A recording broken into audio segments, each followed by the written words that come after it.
All right, good evening, everyone. Would like to welcome you all to the Pitkin Town Special Meeting, April 2nd. Is today the 2nd? Okay, time flies. And so we have Ed Pianalto, Jerry Garrettson, myself, Tom Gibb, and Ramon Reed in attendance, and Sarah is here, and we have a few people in our audience.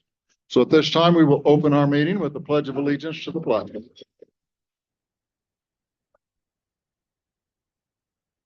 I pledge allegiance to the flag of the United States of America and to the republic for which it stands, one nation, under God, indivisible, with liberty and justice for all.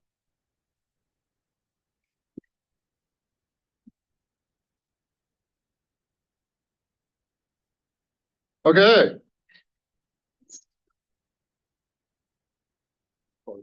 Is this thing working? Oh. Is it working? Someone have Pete or someone talk. We don't have anybody out there to tell us if it's working. Okay. Yeah, we do. Pete's out there. Can they tell you? Okay. Is our microphone working, guys? I can hear you fine. This is Pete. Okay. Thank you, Pete. All right. For council action this evening, we have discussed with possible action approving a variance request for 719 Main Street. And this is a public hearing. And so we will hear from the front, and then we will hear from the crowd, and we will move on from there.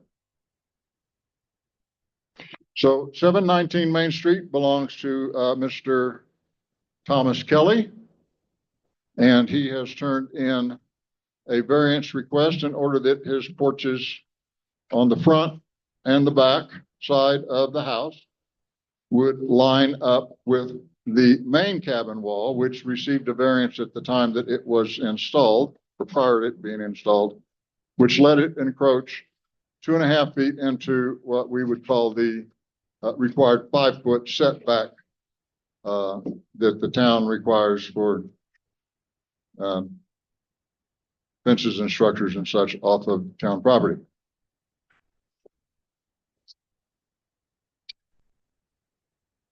Did I summarize that sufficiently? Yeah. Okay. So we'll take comments from the front, and we'll take comments from the rest of the world. Tom, if I may, just so everybody is aware of this variance, go before the zoning board of adjustments, where it was heard from Thomas Kelly. I don't believe at that meeting there were actually we didn't have a public hearing. We didn't have any public comments either. But at the zoning board, it was recommended to approve this variance or to send it on to the Board of Trustees as approval with a 4-0 vote. It was our town attorney that suggested that since the variance is up against town property, then it should come to the Board of Trustees for final. Thank you, Ed.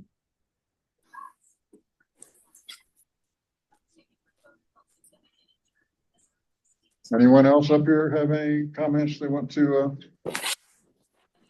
add to that? I have none. Jerry, you have one? I just wanted to say that as I perused his application, the porch that was approved before, I didn't see any problem at all. Okay. Thank you, Jared. All right. Do we have any questions or? Oh, I'm sorry. Yes. Site visit, it's extremely self-explanatory. The drawing and everything on the site matched. There really wasn't a whole lot to look at. I mean, if he's going to put a porch on the house, then it's going to have to be within the same footprint as the house. So I just the application accurately represented what was happening at the site. Thank you. It's always important when the application represents what's actually going on site. Okay. Thomas is on. I don't know if you want to allow him to say anything on his variance. Well, you know, Thomas, you got anything you want to say on your own behalf here? Thomas may be napping. Oh, yes. Good evening. Can you hear me? Yes, sir, we certainly can. Oh, yes. Great. Good evening. Thank you for hearing my variance request. I'm, as was indicated, I think it's fairly self-explanatory that because the building is 2.5 feet from 8th Street. If I were to be within the 5-foot setback, then the proposed porch on the front and the back would need to end 2.5 feet from the edge of the building. And so for better aesthetics and utilization of the space, our request would be for the variance to be 2.5 feet inside of that 5-foot setback from 8th Street. And I also appreciate the unanimous support of the Board of Zoning Adjustment when the request was heard by that board. Thank you. Thank you, Thomas. All right. We will open this up to the rest of you. Any comments from our audience here? And then we'll see if there's anybody left out there in Zoom land that wishes to give some input. Jess Garrison, and I was on the zoning board, and if this is a public hearing, why we ought to qualify that, yes, as Sarah shared with the zoning board, it looks like it's a shoe-in. There would be no more compromise on 8th Street than the building itself is, and it'll sure make it look good instead of stopping 2.5 foot before it gets to the end of the home. So I say, go for it, get it done. Thank you, Mr. Garrison.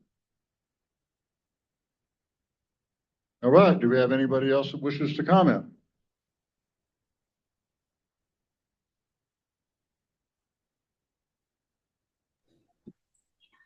This is Chad Varnell, and I approve this ordinance. Very good, Chad. Thank you. All right. So we'll bring it back to the front. We will close out our public hearing, and we will now entertain a vote from the Board of Trustees on a variance for Mr. Kelly's porch request.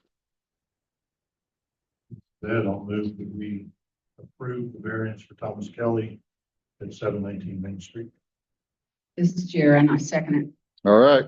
We have a motion and a second. All in favor of approving the variance for Mr. Kelly, say aye. Aye. Aye. Okay, motion carries. All right, Thomas, looks like you can get somebody started on that. Great.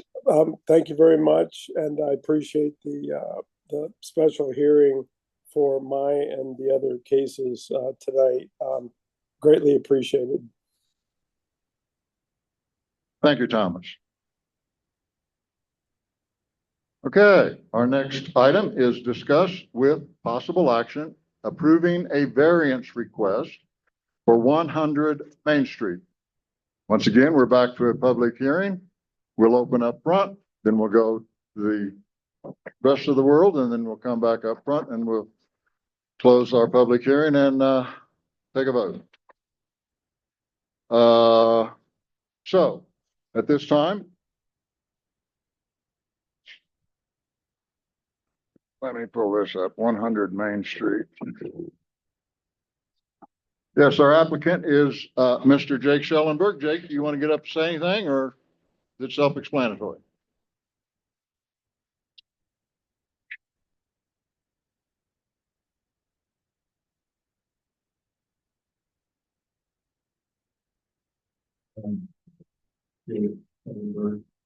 That, I think it's pretty self-explanatory. Sarah can comment on her site visit. She told me that it was laid out and shows on the plans. And So it's just a corner of the roof that, basically gets to the 0 setback. We can move it forward because of the snow. It kind of creates an issue. You can't streamline it really with the snow, but we're almost to the point where we can streamline it, maybe we can pull it to now. Once we have the exact streamline laid out there. So, other than that, I'll just wait to see if someone has a question. Okay. From the board up front. Tom again, from the zoning board. The zoning board heard this variance as well. On the recommendation from the town attorney, since the property line that the variance against is the old Main Street. The zoning board of adjustments heard the variance, with a vote of 3, 4, and 1 abstention. It was recommended that we send this to the board of trustees with an approval on this as well. All right. Anyone else up here? Yeah, I don't have any problem with the variance requested, especially because the property line that it's against is the other side of the property line is a 30-foot, basically open space. The leftovers of what was Main Street, and so I don't see any problem there. But I do see a problem with the drawing, these that were presented with the other side of the building. The drawing shows the structure, the porch part of it, right up against the absorption field. And there's a setback required with an absorption field. I don't know why the zoning board didn't discuss that, or maybe you just don't consider it your purview since it's the septic systems aren't part of the zoning code, but I think that's a problem that I don't see a solution other than moving where it's proposed to put the building. So if I may, did look at the OWTS regulations, and the 10-foot setback is from the foundation of the building and not from the porch itself. So there is a 10-foot setback for the foundation of the building. There's also a 20-foot setback for a crawl space, if there's to be a crawl space under there. So that can be addressed where the building sets. The roof line is what's on the back of the 30 feet that Ron said he didn't have a problem with. And I think we asked Jake at the zoning board meeting how far that roof line measured out from the building. It's 6 to 7 feet. So the building itself is at least 6 feet off of the back property line. But I feel confident with the porch can actually be up to 7 feet. The building has to be 10 feet back. The building does have to be 20 foot back. I was looking at that myself. Yeah. What's that? 10 feet back on the building. The crawl space has to be 20 feet back from the field.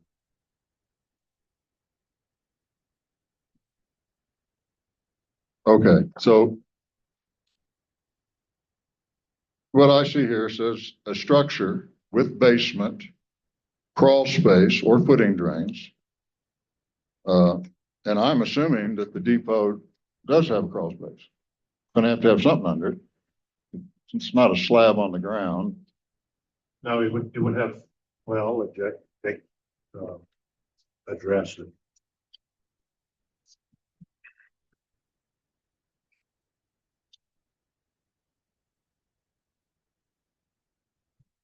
It does not have a crawl space. It will have, just, the stem walls to support, but it's not gonna have a crawl space. Right. The floor joist. Well, no, so, the point here being, uh, for an absorption field to work correctly, it has to spread out and have some room around it. And, so if you've got a basement that blocks it, that's one thing. If you've got a crawl space, you've got a roof above ground, which you will have some sort of something over ground, regardless of what it sets on.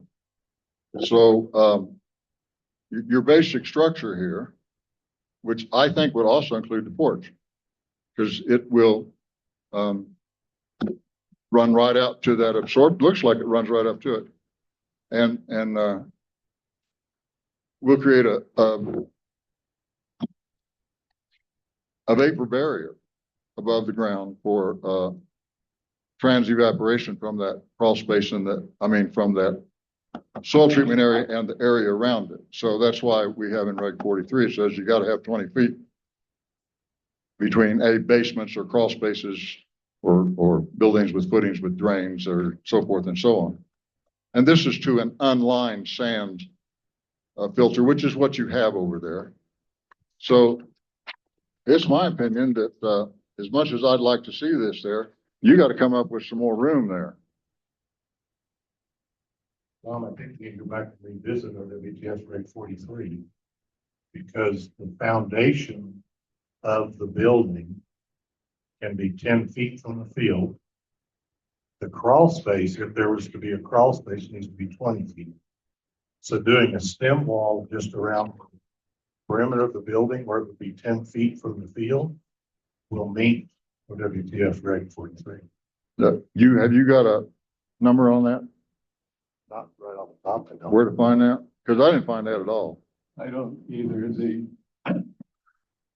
You said that refers very specifically to, I mean, how can you say the porch is included in the overall building size when it clearly states the foundation only has to be 10 feet? So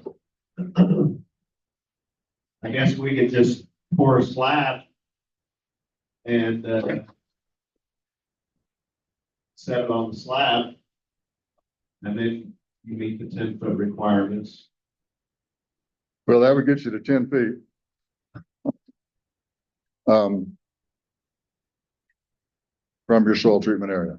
A slab will get you 10 feet from your soil treatment area. plus the Reg 43 does not say there's a setback to a crawl space that I can see. Yes, it does. You look- Wait, would you let me finish, It's please? on there. Hang on. Engineering. On there. If you look on the first page of any OWTS engineering, it gives all the distances of what it has to be from the field. I do not have the fourth page of the OWTS engineering. Have you got one? I'm just saying, if you look at any OWTS engineering, that it has a chart on there that the engineer has to put. That's up the right. line. It says how many feet a slab or a stem wall or a crawl space has to be. I don't have one in front of me, no. Regardless of what the engineering says, I'm more concerned about what Reg 43 says. That's the law. Well, it is. And we all said that, Let me finish. yes. The setback in Reg 43 refers very carefully to table 7.1. 7.1, this is setback to a structure with a basement or crawl space and a structure without a basement or crawl space. It doesn't say the setback is to a crawl space. It's a structure. It's just defining two different aspects of the structure, that the setback is from the soil treatment area to a structure. And that's what there is no setback at all shown between the soil treatment area and the porch, which is a structure by definition in the zoning code.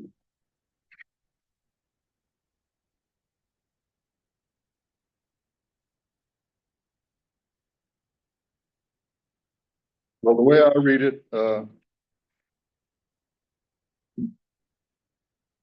you can't set that thing right up against your soil treatment area.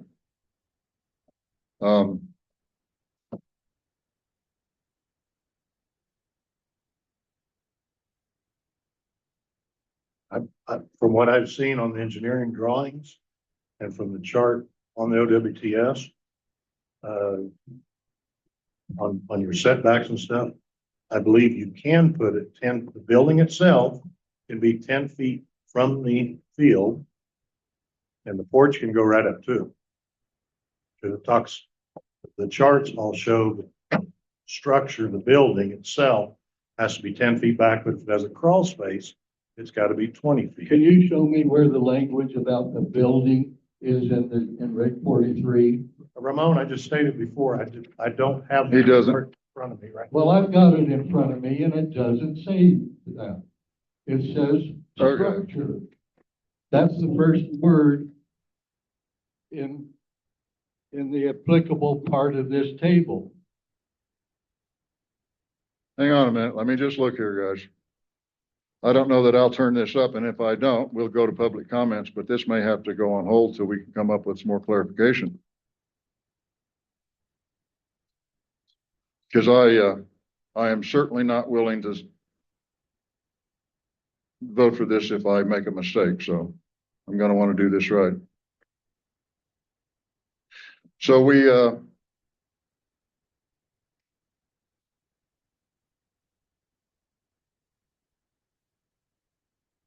no, I'm not going to find it. Okay. All right, we will go to public comment at this time. Not that it will, but we'd be happy to hear it. Mr. Mayor Pro Tem. Okay, Jara has one more. I I think people have know a there. question. I would like to know if anybody on this board is a professional certified engineer. We require that as a town. That's right. And I will tell you that professional and qualified engineers are wonderful. However, they do sometimes make some errors. Then I don't know why we insist, and it's part of our, I'm all for it, because I'm not a professional engineer by any means. But if we're going to require that as a town, and it covers ourselves, it's part of our ordinance as long as we go by the ordinance, and that's on the engineer. I want to know, can we poll the board and see if any of us are professional certified engineers? No, Jara, there's no point in doing that. Okay, thank you. Okay, I see Mr. Garrettson up. Please, sir. Well, probably what I was gonna share is primarily what Jared just shared.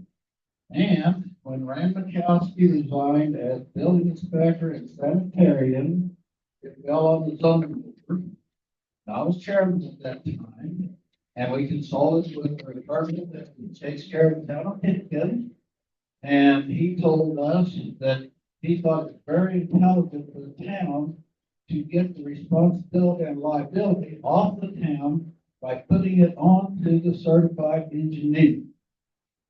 And so that took a lot of sweat off the zoning board, building inspector, everybody, when you put the monkey on the certified engineer.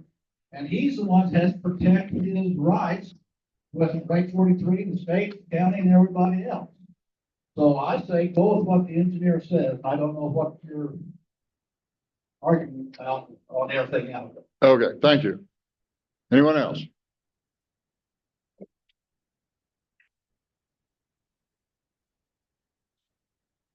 So, there were a couple of comments from neighbors. Would you like me to enter those into the public hearing now? Yes, ma'am, please.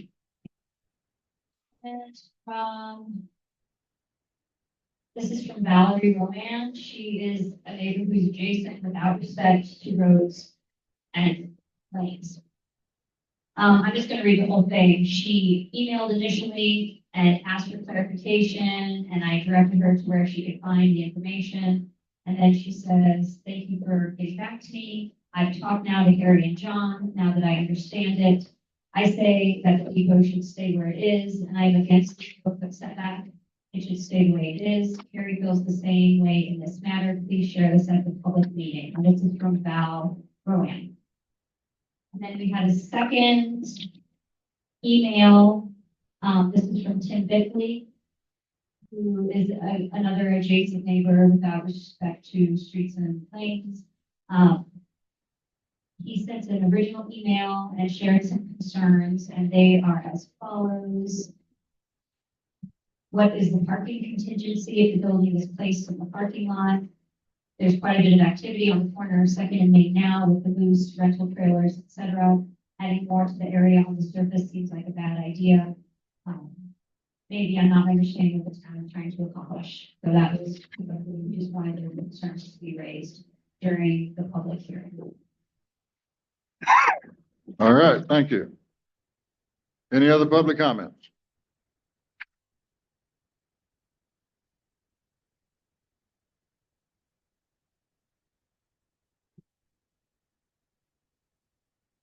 All right, then we will close public comments and bring it back up front. And I'll just tell you, I'm not willing to go for this until I find out for sure what the correct answer is. Ed thinks he knows, Ramon thinks he knows. I thought I knew. And Jared says none of us know because we're not engineers, so we do need to find out.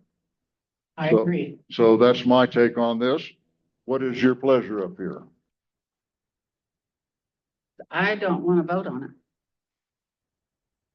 Is our attorney on? No. No. Okay, then. Do you want staff report tonight, or do you want to bring it over to you next time? Say that again, Do you please. want the staff report tonight, or do you want it when it comes up the next time? It can wait, or, you know, whatever. I think let's wait on it. Okay. So we're going to table this one, guys. Actually, could we hear that?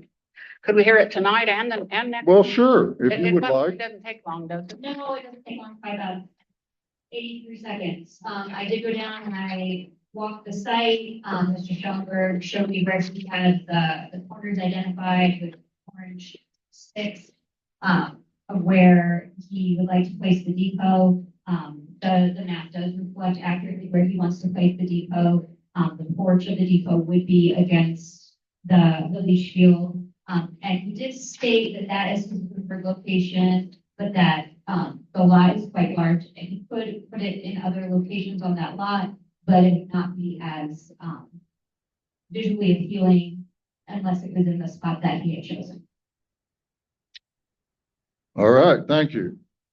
Well, I will say that I have, from my own perspective here, I have no problem with the zero light line on Old Main Street.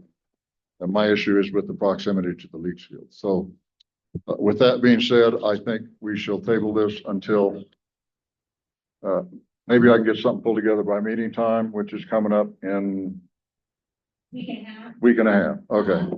So a vote for tabling, please. All right. A vote for table would be appropriate. This is Jara, and I vote that we table this Okay. item until the regular scheduled April meeting. Okay. We have a motion. Second. We have a motion and a second. Okay. All in favor of tabling this till the next regularly scheduled meeting, at which time I hope I have some answers, and some of the rest you can look for them too. Please. All in favor, say aye. Aye. All right, motion carries. Next item on the agenda. I believe this is Jesse James, right? Discuss with possible action approving bids for street work in 2025.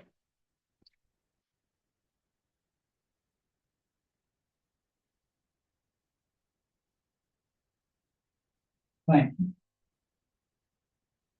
And a thank you comes from Sparky at the Johnson County Road Department for giving him the go ahead to start scheduling this summer. And since our last council meeting, I've had two different requests for more gravel than what I had really originally started with. And I've done research on the flashing stoplights on 9th Street, and at least know what to do. The 15,000 is long before we do any work this spring on my budget. And it's pushed to the 20 that we had a year ago. So having said that, as we're going through this 4th month season, there are a lot of streets that are really suffering for gravel that doesn't show up anymore. I don't know how far to go. So, yes, when I did all the numbers and I broke out the some of our contractors that we interviewed, just put lump sums in gravel and freight delivery. All together. So I broke it out, gravel versus freight, because some of our bidders did not have freight. United Materials, for example, they subcontract most of their freight. And so I wound up, and we have Denison Road Department tied in now for $6,300 on mag chloride, which will be applied after the road grader with a water truck for $3,700. And the next closest on the road grader was JCI, I'm sorry. And they were at $39.90, 60 cents versus county at $3,700. And so it's $200 cheaper, and we know the county does an excellent job, and they've done it in the past. Well, let me interrupt. So when we gave Sparky the go ahead on the mag, we did not say a go ahead on a grader. We gave him the go ahead to schedule our mag chloride, which would be after the road grant. Okay. But we've not. Him on the road. Okay. That's the reason I'm giving you these numbers tonight. He's $200 cheaper than the next bidder after I broke it out. Right. JCI had gravel and freight all put together. Right. But this is the county, and they've worked for us before, and we like their work. Yeah. So I would encourage that we go with the county with mag chloride and the road grader work. Only $200 less. Why put it out if you don't want the best bid for the best job? And now if I move on down into the gravel requests, United Materials is the best bid on the 3/4 road base, and by Eddie Bolton's eye and stuff a year ago, it's the best gravel. I did pick up a partial load of 3/4 road base from Pitkin Materials today to go into a nasty spot, and it's pretty good. But United Materials is less price on the materials, but it's a longer distance haul. So I broke all these out with a 2-hour round trip, whether it's United or Pitkin. And so United Materials comes up best bid on the 3/4 road base without freight.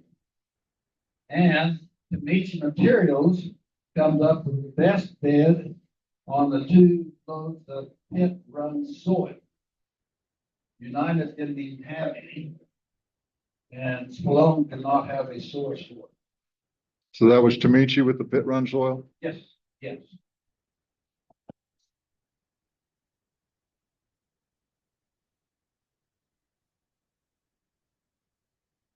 So it looks like Tamichi's it on the pit run soil then. Oh, yes. Okay. There seems to be no competition. And their estimate on that 2 loads with freight is $1,462.80. This is for 2 loads 2 loads of Pitkin, with freight, and that's that big truck? 30-ton load. Yes, all right, 30 tonners.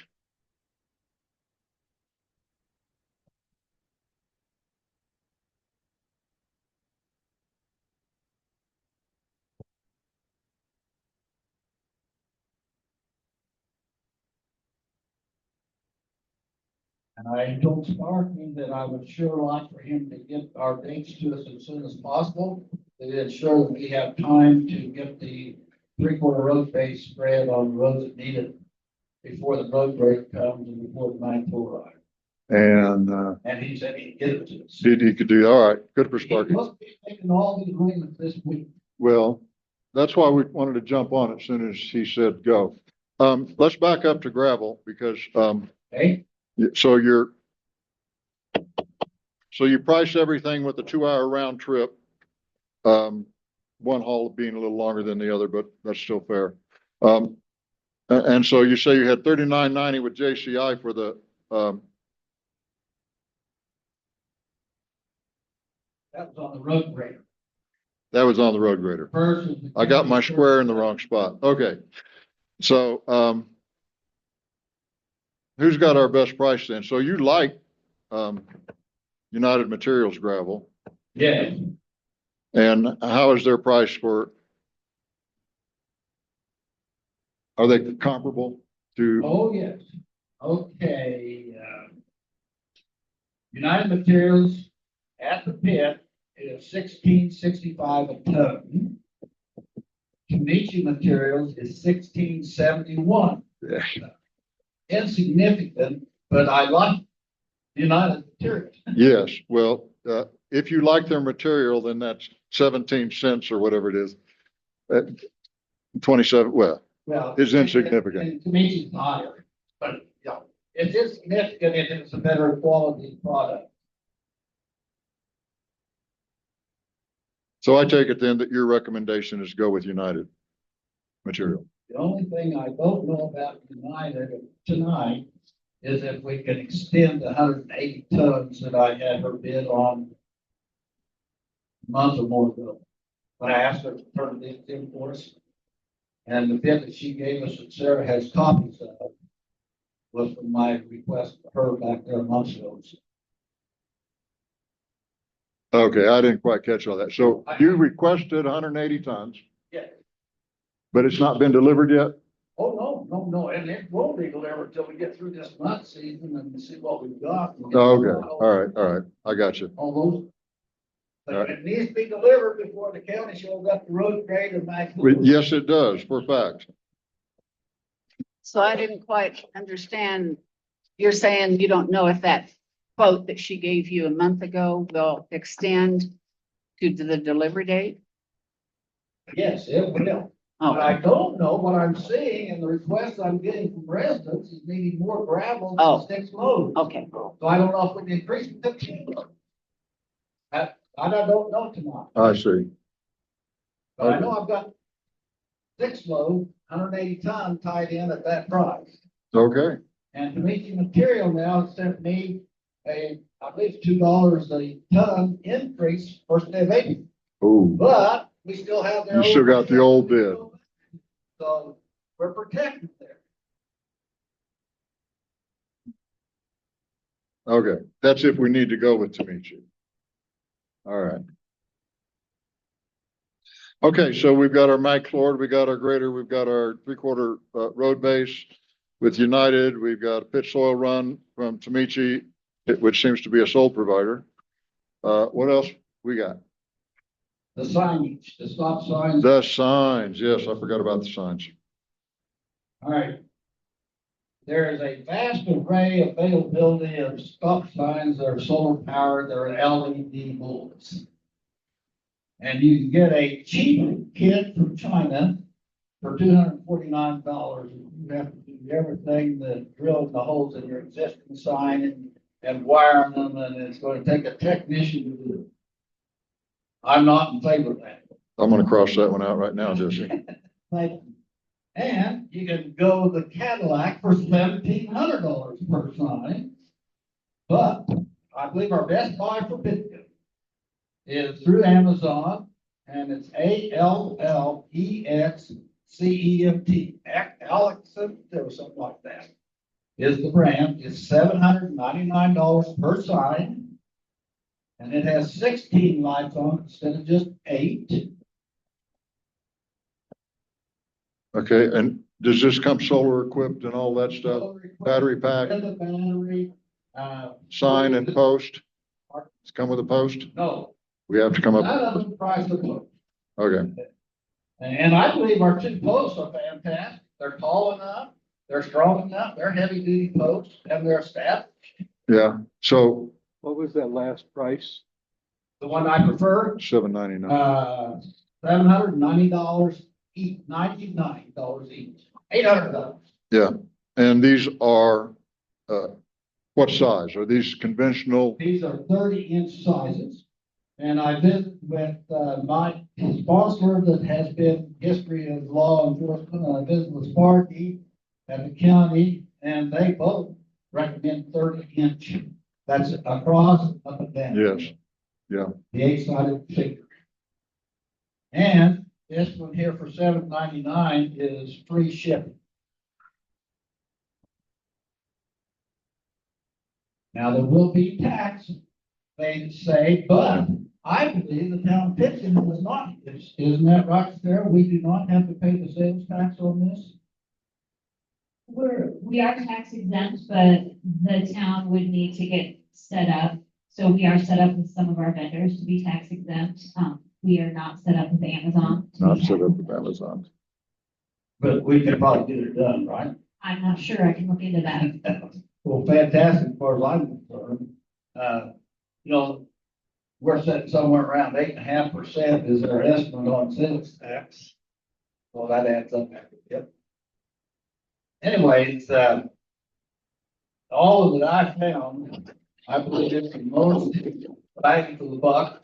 The batteries will last 5 days without any sunshine. And it will flash 40 to 60 flashes per minute, 24/7. Some of them only come on when the dark activates them. I believe we need flashing in the daylight, but not in good night.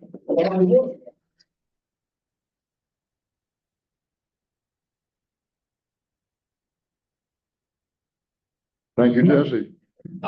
Do we want Sarah to take this information and see if we can get them ordered? I have no idea. It still depends on, inventory in stock, how fast they come out. Okay, so here's what I'm going to suggest. I'm going to suggest we vote on the road materials, the gravel, the pit run, and the grader, and the mag chloride.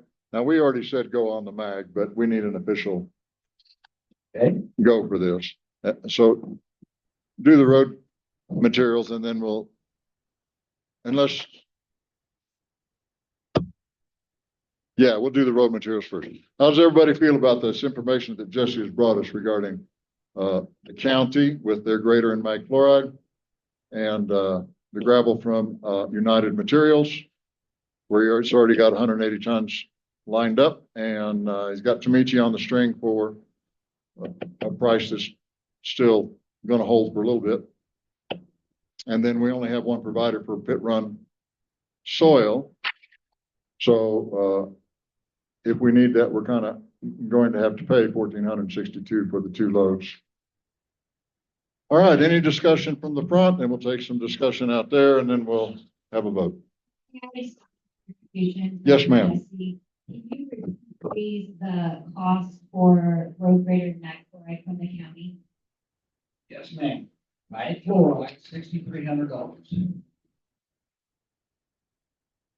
The road grader with water truck, $3,700. Thank you.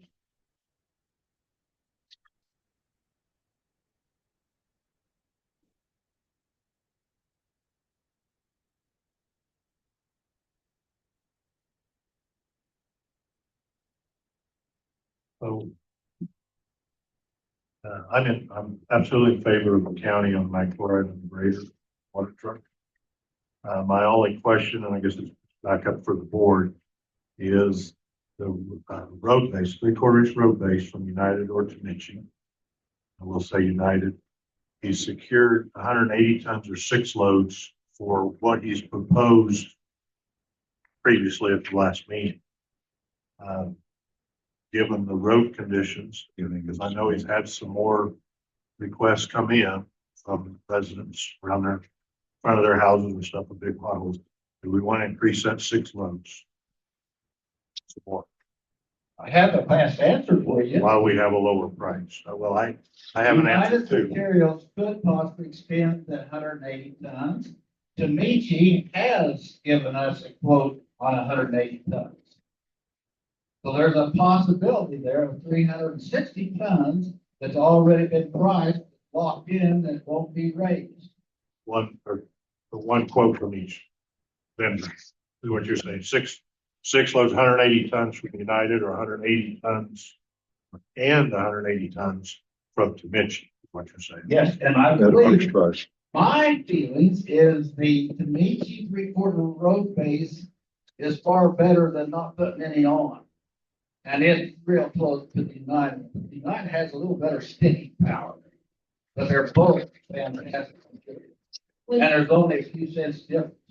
Was Tamichi 1671 per ton? Maybe. That's fine. 16, let's see, let me find it here, I have it. I'm sure it is 1671 a ton, Okay, just making sure I got that down correctly. Yes. Thank you. and United was 1665. Yeah, 6 cents difference. Okay, so this is an opinion I'm asking of you, Jesse. How long a window is this locked-in price at Tamichi going to hold up? I'll have to look on, I believe it's 60 days. There might be 90, I can't remember which one gave you what limit. Okay, so then the next thing is, we need to get on this pretty quick with spreading gravel and other things. Yes, So Ed's question down here is correct. So is 180 tons going to be sufficient, or do we actually need twice that? we're gonna need more. And I'll just give you an example. After our meeting on Monday night, when we was visiting this, Susie Metzler contacted me and wanted me to come drive down Porch Lane in front of her house between First and Second Streets. Sloppy and. We had quite the, That's just an example of, and mud season is mud season. But even after, when I went to look it over, there is virtually no gravel. I think she told me it was 1997, last time we had any gravel put on. So that's pretty good age, for almost 30 years. right. Okay, back up one more time because my notes are incomplete. So you did this for a 2-hour round trip, and what are the haul prices here that we're looking at on this business? Everybody's been $175 an hour. And that's just across the board. Everyone of them. Okay. The only one that did not get back to me, and last year he was $165, is Gunnison Valley Excavation. Jim Moropoulos, used to do a Yeah. snowplow. He hauled some 2 years ago for us, 165. Last year he turned in 165, but I had nothing to do with it, so I don't know if he's done it. I have contacted him twice, and he's not returned my email or voicemail. So maybe he's burned out on Pitkin going one talk. I don't know. Okay.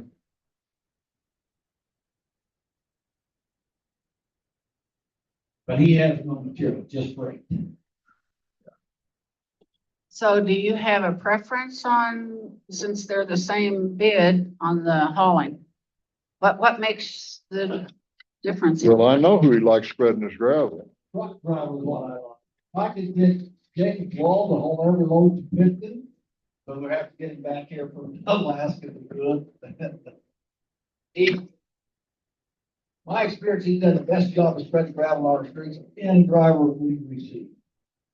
So it's the expertise of the truck drivers that they send, Yes. I mean? Now, George, But its materials is pretty good also. Jim Moropoulos, I can't think of his name, Johnson Valley Excavation, when he delivered, did a good job also. So we do have some good people that Yeah, we could request. and he blows that if I'd worked with him, he'd make him do a smooth job.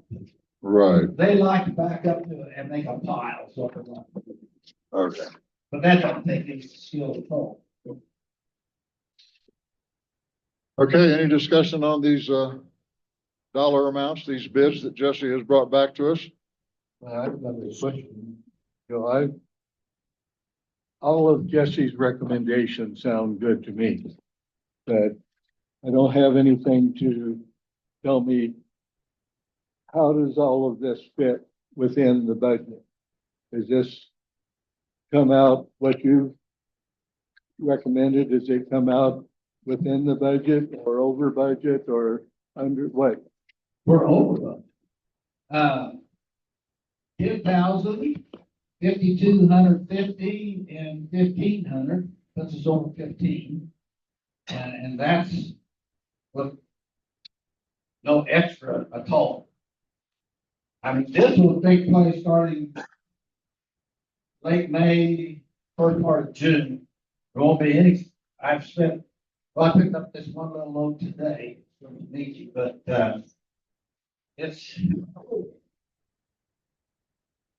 I don't know if we can get by with 20 grand or not, but if we take care of these other people that are requesting, I would hope so, because if you just double the United Materials $5,250 for 180 tons, then we're at 20 grand.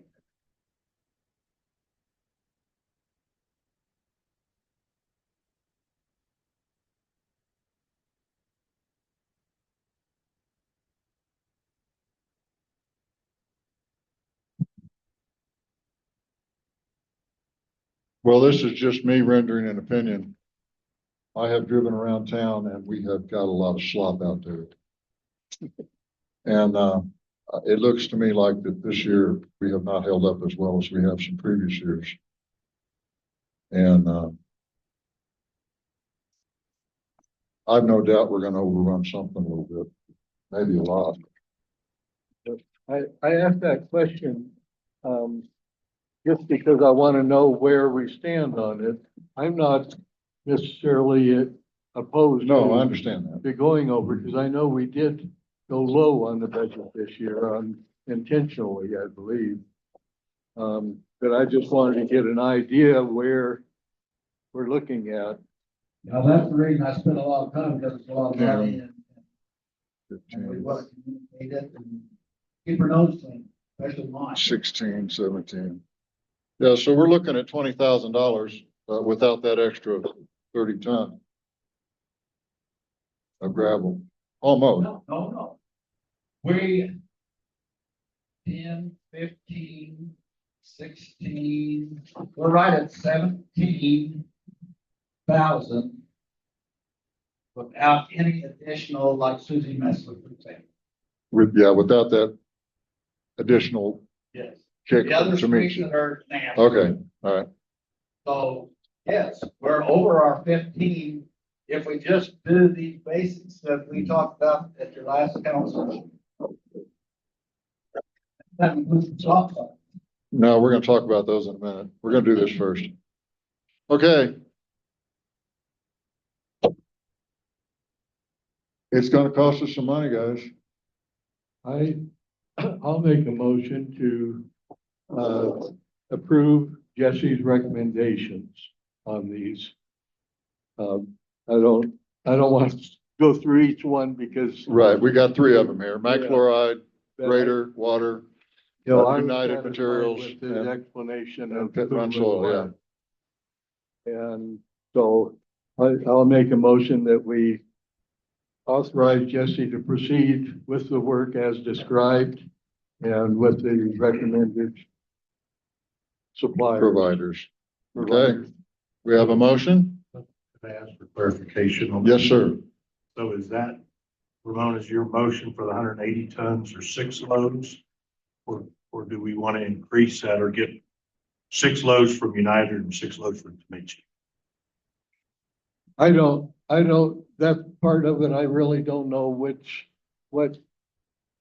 it's at.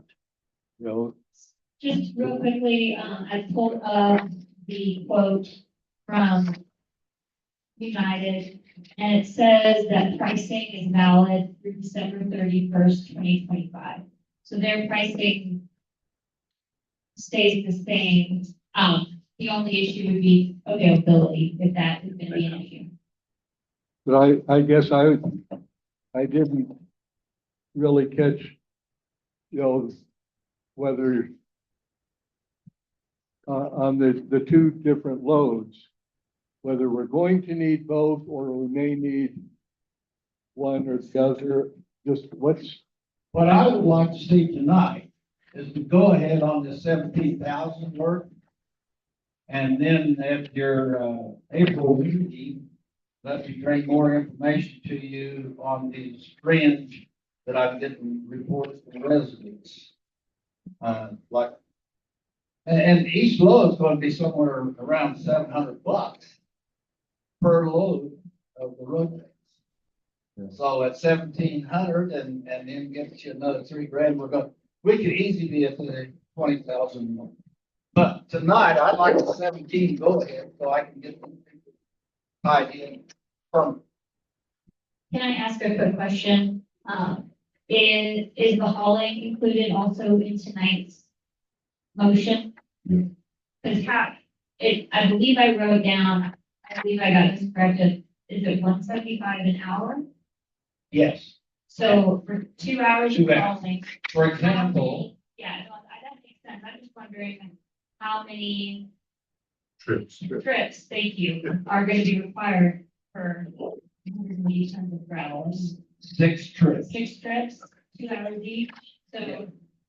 So United Materials with material, with freight is $52.50 in Pitkin. It is $29.97 for the gravel and $2,100 for the freight. Okay, thanks.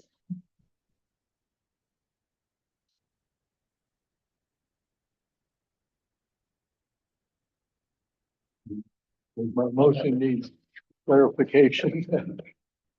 Jesse wants to, go ahead for what he's got going here, which is, basically at that $17,000 mark, which does not include anything extra from Tomichi at this time. Correct. Well, that's my motion is basically to authorize what he has proposed as his preference. Okay, Is that clear to you? Yes, sir. Thank you. Okay. That's the important part. So I want to make sure we're extremely clear. It's the 180 tons or the 6 loads. Yes, that's what I'm totally requesting tonight. Okay. But at your April trustee meeting, I would like to bring these other things to you to see if you might want to. bring us an update of where we stand. I have Yeah. no problem with that. I'll second Ramon. Okay, we have a motion and a second. All in favor, say aye. Aye. Aye. Jesse, thank you for that information. Now we're going to move on to this sign. Oh, first of all, can we make Yes, sure ma'am. that gets on the agenda for April so oh, thank you, hon. Or, I'm sorry, thank you, Sarah. So Jesse's brought us some 30-inch signs with 16 lights. The batteries will last 5 days without sun, and the lights blink nonstop all day long and all night long. And we have suggested that we need 2 of these signs. 2. And so for stop signs, and where are we going to put these, Jesse? One will be, both of them are on 9th Street and State. One coming in off Cumberland, the other one going up from State Street tonight, where the 2 signs are today that people don't see. At Okay, least they don't pay attention. I am,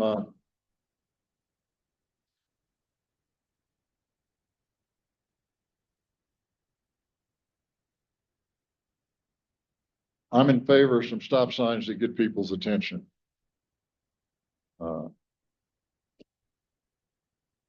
And I'm in favor. After research, it's a total of about $1,600 for the two signs.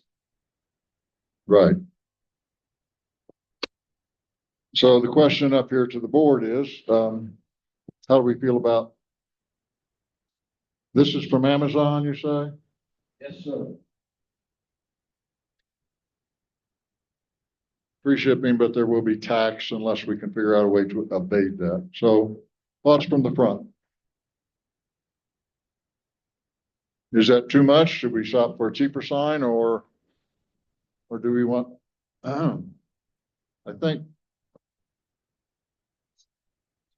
frequently you get what you pay for. Sometimes that's not always true.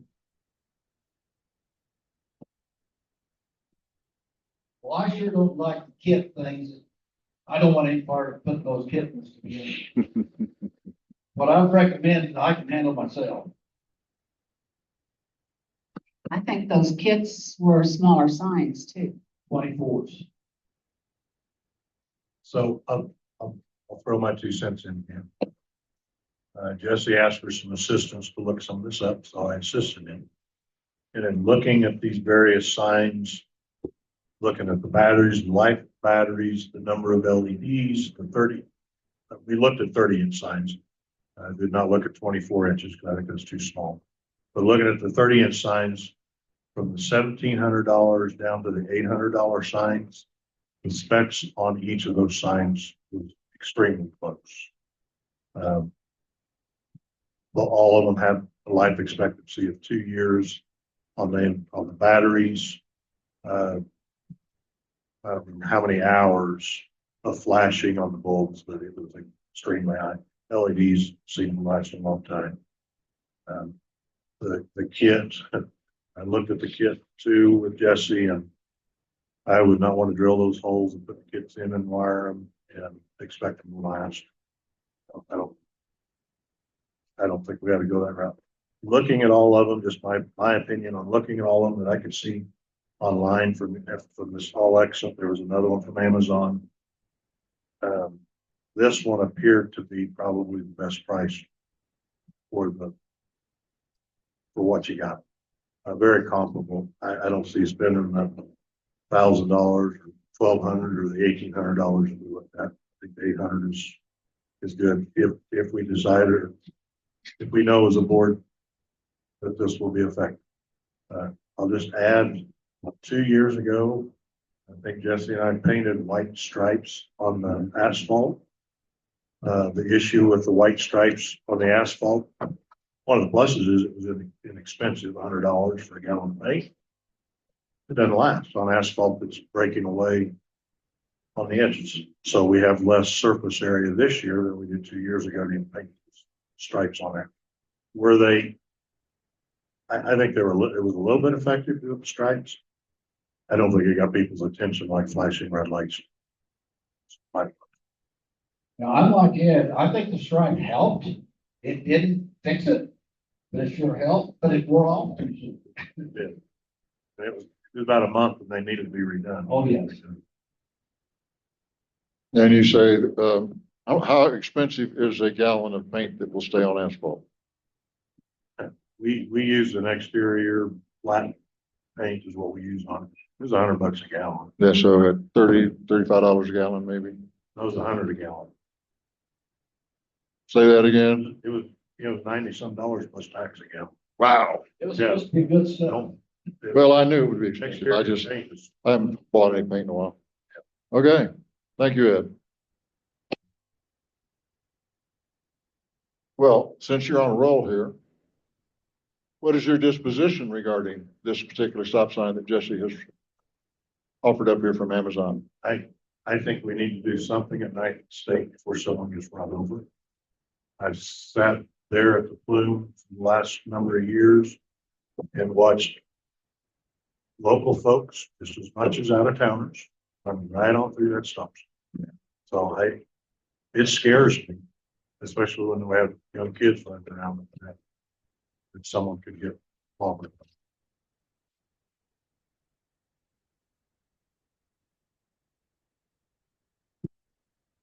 Yeah, I think this board has addressed this in previous meetings that we thought we We needed. thought we did. Yeah, which is why the street commissioner made, and it helped him do some research, so I would be for it. I know for years they've tried this paint on the thing, the Nassos and some former street commissioners. For years they've tried that. It works for a little while, but I think we should do this, and I don't know anything about these stop signs, but I'm ready to go with the recommendation.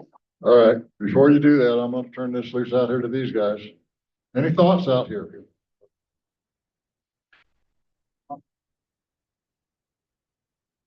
Yeah, as Tim Bickley pointed out, the excessive traffic that we have there at Second and Main Street.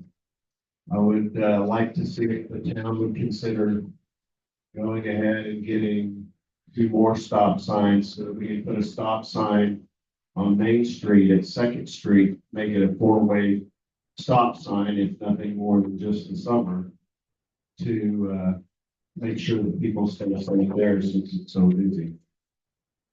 Do we have any signage at all on those corners? Nothing. There's is there a stop sign coming from? There's 0 stop signs. There's only 2 stop signs in town. They're all night. Okay. Well, okay. Not that I disagree with that at all, but, I don't know if we want to pop for another $1,700 for 2 more signs right now or not. Should we just try the 2? Sure like to, and not put Jake on a back burner, but I would like to see if these 2 have any effect on the traffic. Okay. Thank you, Jake. All right. I would entertain a motion if we think we want to do this. How about another public comment? Did I miss one? Pete, go ahead. Sorry, no real problem with the proposed purchase other than a question. Is it possible for the flashing lights to be turned off at dark? I think that may become a problem, and I doubt there's much traffic at night.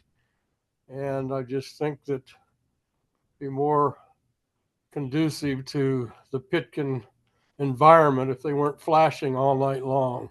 Just a comment. I think you might get some comments in the future of people who are bothered by the flashing lights at night. That's my only comment. Thank you. Thank you. Thank you, Pete. I believe that's a valid comment. Question is, I believe they are programmable. This particular one is a 24/7 or a dusk to dawn.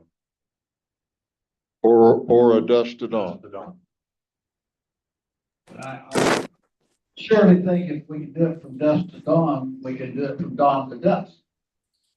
Well, Because okay, I'm sorry. Let me rephrase that.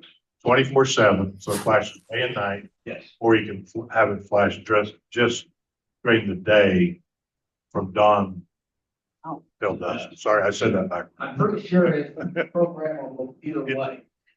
But daytime, maybe so, but some of those we read before you got better help than what I was. Some of those were dusk to dawn. You know, they were made to be nighttime, and I could see that we might not need that as much because we don't have the nighttime traffic that we do in the daytime. Surely they're programmable. it's somewhat programmable, and I know that we can do the dawn to dusk flashing or dawn, dusk Yeah. to dawn. Daytime hours. I'm gonna I'm shooting from the hip, and it is possible to do what we say. You looking it up, Ed? Ed's gonna look this up for us.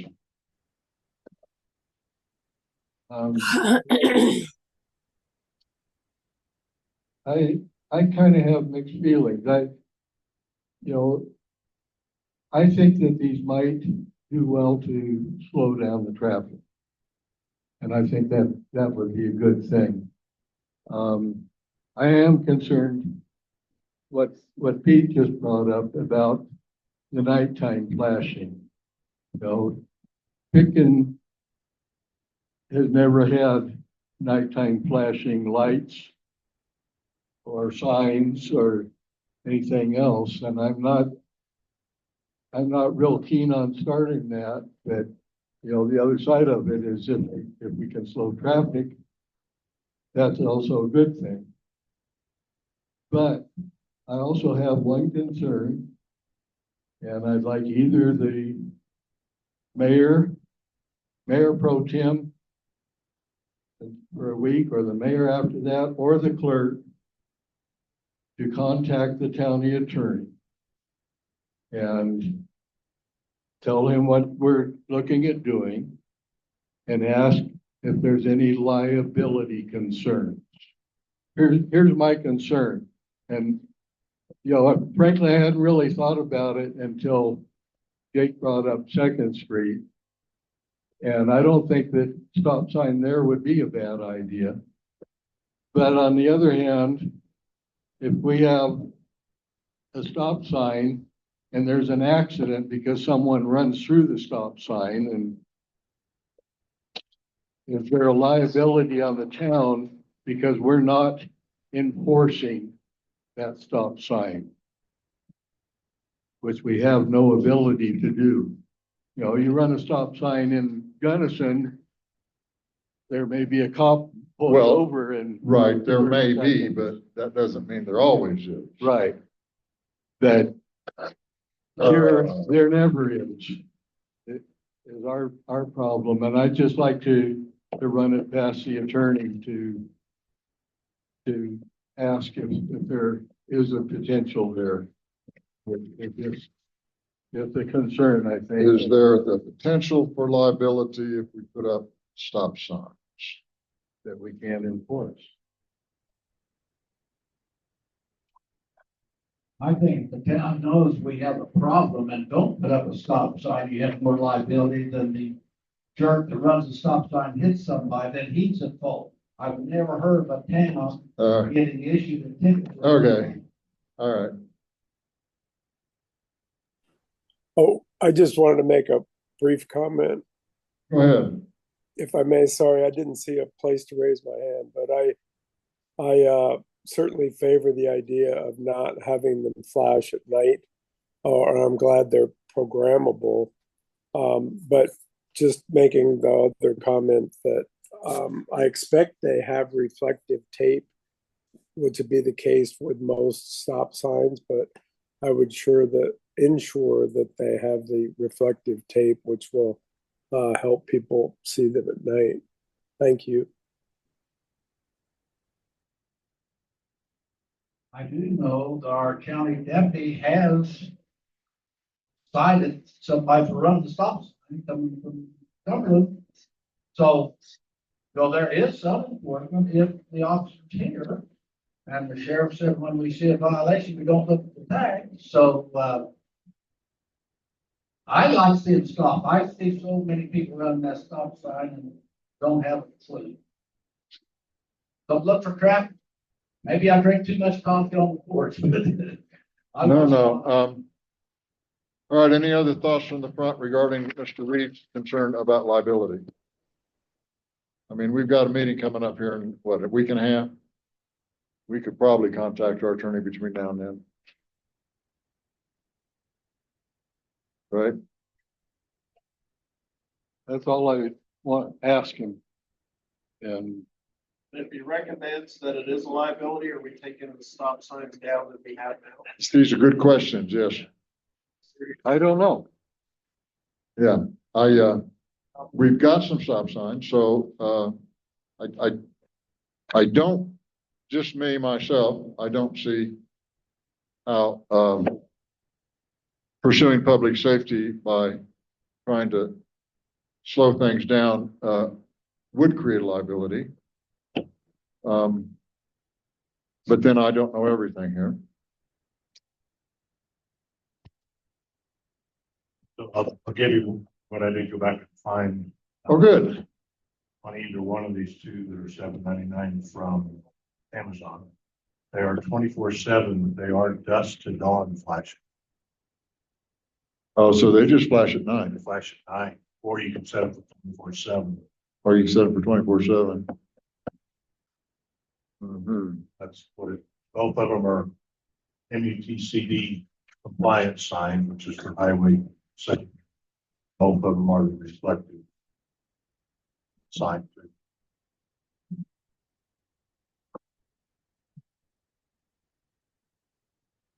Okay, I'm at a loss, guys. I'm more concerned with daytime running stop sign than I am with nighttime. stop. Well, I understand that. Maybe we can look for, do some more looking and find, sure there are Well- programmable ones. Yeah, if you've got a sign that flashes 24/7, it would seem to me you ought to be able to put a switch on it somewhere. I would think so. Um, It's already got a solar sensor on it. If it's got dusk to dawn flashing. So. I don't know if I could get more information from either one of these two companies. I'd recommend let's take it to the town attorney first. And in the meantime, in the meantime, keep looking, try to see if we can use. see what we can come up with.